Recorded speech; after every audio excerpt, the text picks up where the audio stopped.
महाभारत 19 दीर्घ दृष्टि संजय मदन मोहन तरुण द्वारा रचित एवं उन्हीं के द्वारा पठित।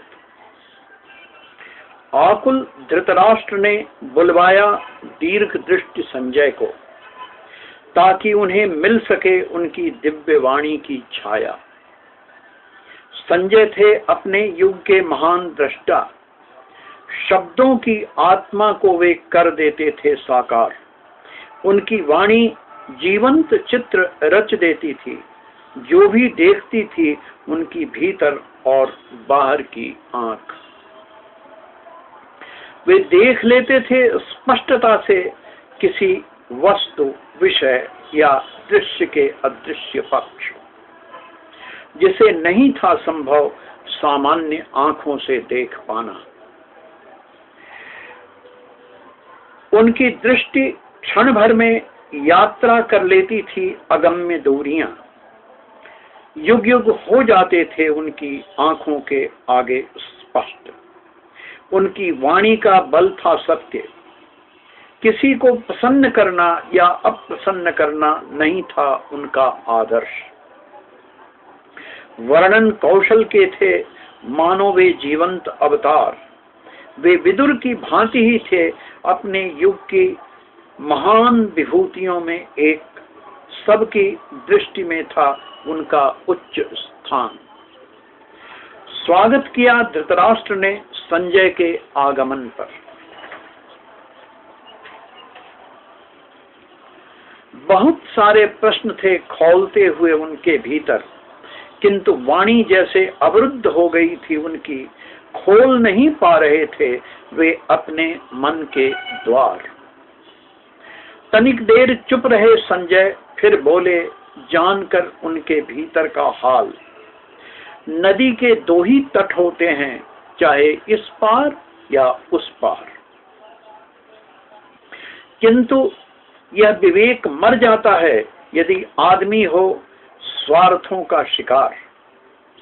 बह जाता है समर्थ होकर भी धारा के बीच, नहीं कर पाता नदी को पार।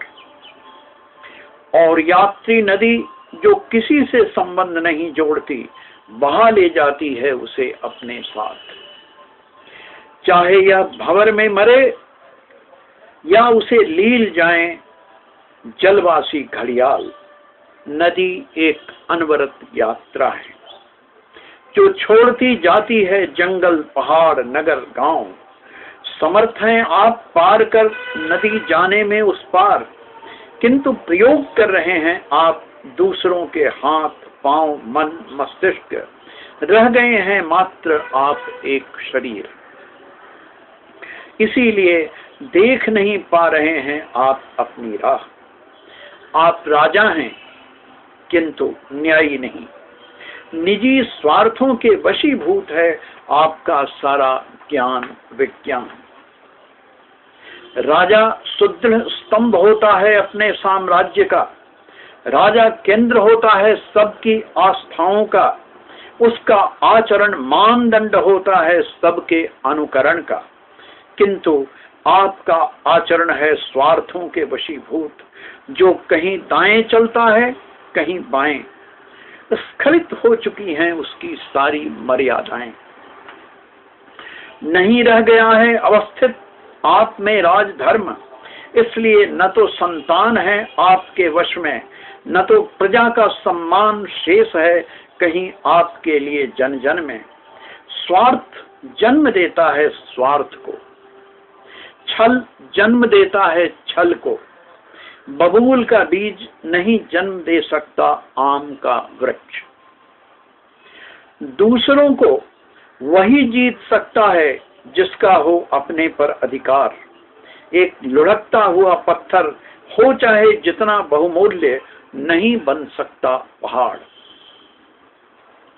देखा नहीं आपने दुशासन जब कर रहा था भरी सभा में द्रौपदी को वस्त्र, तब जैसे आकाश से वर्षा हो रही थी वस्त्रों की, जिसने कर दिया द्रौपदी की लज्जा को आवरित।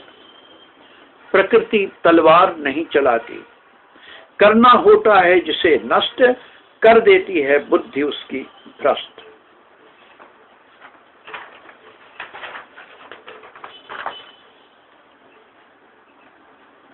जिसके स्वयं कृष्ण हो सहायक, उसका विरोधी नहीं रह जाता किसी लायक। कहते कहते चुप हो गए महामति संजय। देखा उन्होंने धृतराष्ट्र के मुख पर उग्र विक्षोभ। क्रोध से कांप रहे थे धृतराष्ट्र। अच्छी नहीं लगी उन्हें संजय की बात। जिसे बुलाया हरने को दुखताप, वही बन गया भीषण उत्ताप। इसके पहले कि बोलते कुछ महाराज, उठे संजय बाहर निकल गए अविलंब, पार करते हुए सामने का द्वार।